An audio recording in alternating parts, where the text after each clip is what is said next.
अस्सलाम वालेकुम व्यूअर्स, मैं हूं आमिर आफ्ताब और मेरे साथ है मोहम्मद फिरदौस। पाकिस्तानी टेस्ट स्क्वाड का ऐलान हो चुका है और जिसमें सिस्टम तो तब्दील हुआ लेकिन पर्ची सिस्टम तब्दील नहीं हुआ। उसमें बहुत सी पर्चियां शामिल हुई हैं, वो भी बात करेंगे और साथ ही साथ बात करेंगे कि वहाब रियाज की पहली सिलेक्शन कमेटी पे जो उन्होंने सिलेक्ट किए हैं, खिलाड़ी सिलेक्ट किए हैं, उनमें बहुत से प्लेयर्स के साथ ज्यादती हुई है जो कि परफॉर्मेंस देते आए थे लेकिन उनको सिलेक्ट नहीं किया गया। तो इसके बारे में बात करेंगे फिरदौस भाई से। सबसे पहले तो बात करेंगे स्क्वाड के बारे में।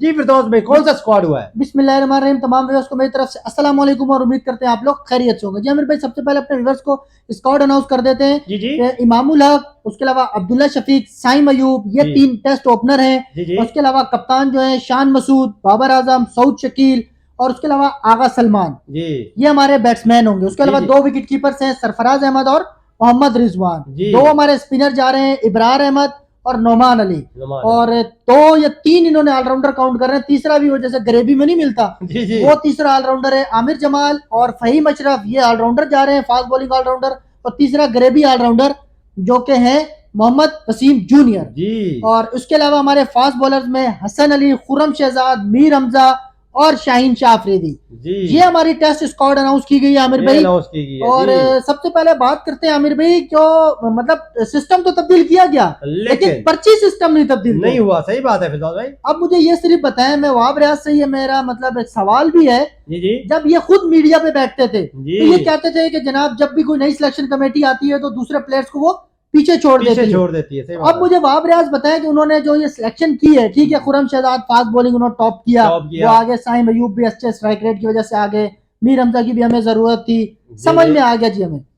अब मुझे ये बताएं कि जो साहबजादा फरहान है जी। उनको क्यों नहीं स्काउट में अनाउंस किया गया? सही बात है उसके अलावा मोहम्मद हुरैरा जी जो पिछली टेस्ट स्क्वाड में थे उनको बगैर खिलाए बाहर कर दिया। जी। मोहम्मद हफीज भी हमेशा यही बात करते थे कि जिन प्लेयर्स के साथ ज्यादती होती है नहीं होनी चाहिए। नहीं होनी चाहिए। सही वहाब बात रियाज भी यही बात करते थे। मीडिया पे आप लोग कुछ बातें करते हैं, जब आप लोगों को सीटें मिलती है जी जी। आप लोग कुछ और बातें करते हैं। सही अब आप बात। मुझे ये बताएं कि जो मोहम्मद हुरैरा है, जी अब उस बेचारे ने जो टॉप किया था जी वो जी। टॉप करने के बावजूद वो वर्ल्ड कप से बाहर हो गया, बाहर मतलब हो सॉरी टेस्ट स्क्वाड से बाहर हो गया। बाहर हो गया। उसको टीम में खिलाया, उसके बावजूद अब वो बाहर, उसको टीम में एक मैच भी नहीं मिला। देखा जाए तो श्रीलंका के खिलाफ वो बेचारा बेंच स्क्वाड पे में बैठा था। रहा, स्क्वाड में था, लेकिन अब जब नई सिलेक्शन कमेटी आई, नई चीफ मैनेजमेंट सिलेक्टर साहब जी, आए, पूरी मैनेजमेंट चेंज हुई, तो क्या यार उन प्लेयर्स को जिन्होंने परफॉर्मेंस दी उनको खिलाए बगैर आप लोगों ने बाहर बिठा दिया, उनके साथ ज्यादती है या नहीं है? ये तो फिर वही सिस्टम हो गया ना।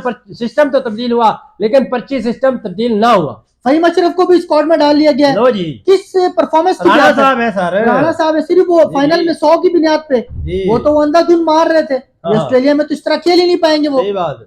मतलब ये ठीक है, आमिर जमाल की गुड सिलेक्शन, हम भी इस बारे में कह रहे थे कि हमें एक जी, अच्छा अच्छी ऑलराउंडर बात है। बनाना चाहिए जिसको 7 नंबर पे खिलाए, ग्रूम करें उसको, groom वन डे करें। खिलाएं, T20 T20 टेस्ट ऐसा खिलाए। एक ऑलराउंडर, फास्ट ऑलराउंडर ऐसा होना चाहिए जो कि आपको विकेट्स भी निकाल के दे और साथ साथ बैटिंग भी करे। इस टेस्ट स्क्वाड में आमिर भाई मेरी एक खतमी बात यह है जी, जी। कि जो आपने कोई ऐसा एक्स्ट्राऑर्डिनरी काम नहीं किया। कोई ये नहीं। अगर आप किसी को भी दे देते ना सिलेक्शन कमेटी की मतलब चेयरमैन, ये तो हमें भी देते, हम भी बना देते, बिल्कुल मैं भी ये टीम स्क्वाड अनाउंस कर सकता आराम था। से कर सकता था। कुछ नया क्या किया वहाब रियाज, जो कहते थे कि हमें यूनिक काम यूनिक करना काम चाहिए, करेंगे। या मोहम्मद हफीज अच्छा, कहते थे। फिलहाल में देखा जाए वसीम जूनियर, ओए होए क्या सिलेक्शन हुई है अब उसने सर। पिछला टेस्ट खेला है उस सबको पता है उसकी बॉलिंग क्या है। जी। ऑस्ट्रेलिया में रिवर्स स्विंग नहीं मिलेगा आपको, जी वहां पर स्विंग एंड सीम आपको मिलेगा जो उसका नहीं होता। जी। हम उसको बुरा नहीं कह रहे, वो अच्छा बॉलर है, पाकिस्तानी अच्छी बॉलर बॉलिंग है, करे, हमें ये नहीं कहते, लेकिन कुछ एक्स्ट्राऑर्डिनरी करना चाहिए। सिलेक्शन हुई हैं वो उन पे हम कहते हैं 18 रुकनी स्क्वाड तो आपने अनाउंस कर दिया, जी, जी। लेकिन आपने वही गलतियां की जो पहले होती आई हैं।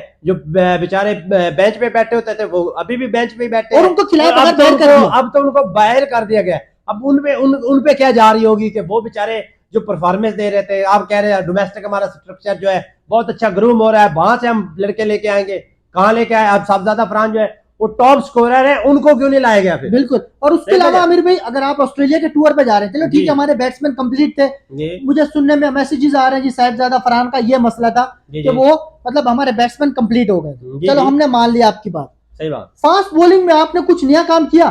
खुर्रम शहजाद तो टॉप करके आ रहा है, मीर हमजा तो सेकंड नंबर पर आ रहा है, जी इनको मैचेस भी नहीं मिलेंगे। नहीं मिलेंगे, अगर मैचेस नहीं मिलने, प्लेइंग 11 फिरदौस भाई क्या बनेगी? आप वही बात मैं करें। एक मिनट थोड़ी सी बात करूं आमिर जी, भाई, जी। प्लेइंग 11 सेम ही होगी। ये बताएं, जब आपने फास्ट बॉलिंग में कुछ नया काम किए नहीं, आप मोहम्मद इमरान जूनियर को डाल सकते थे, मोहम्मद इलियास को डाल सकते थे, अब्बास अफरीदी को डाल सकते थे, डाल सकते कुछ तो प्लेयर्स आप डाल सकते अब्बास थे। अफरीदी के साथ भी जाती है, पीएसएल टॉपर है, पीएसएल में टॉप किया, उसको टी20 में सिलेक्ट किया गया।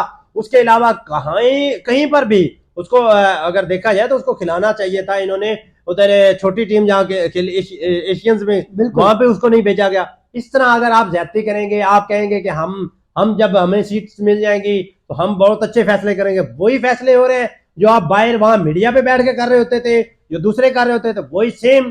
कोई तब्दीली नहीं है इसमें। बिल्कुल। अब देख के प्लेइंग 11 क्या होगी, ये सारे लड़के इनमें से एक या दो एक तब्दीली होगी मेरे ख्याल से, मैक्सिमम एक या दो खेलेंगे, खेलेंगे। खेल के आएंगे।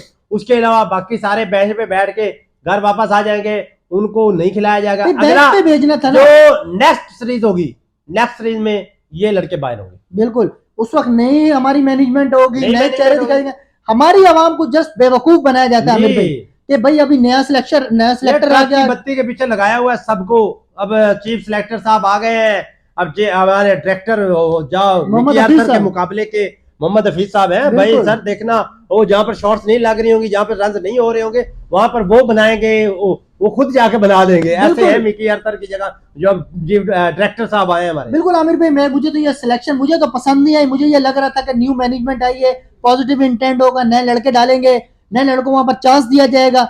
मुझे नहीं लगा, लेकिन नेक ख्वाहिशात हैं बिल्कुल, हमारी वो तो टीम के है। साथ। अगर ये सिलेक्शन जो हुई है ठीक है, हमें सबको अब इसके साथ ही बिल्कुल बैक तो करना बैक है। करना चाहिए। तो इसी के साथ ही अगर आपको हमारी वीडियो अच्छी लगे तो लाइक करें, सब्सक्राइब करें और बेल आइकन दबाना मत भूलिएगा। मिलते हैं अगली वीडियो में।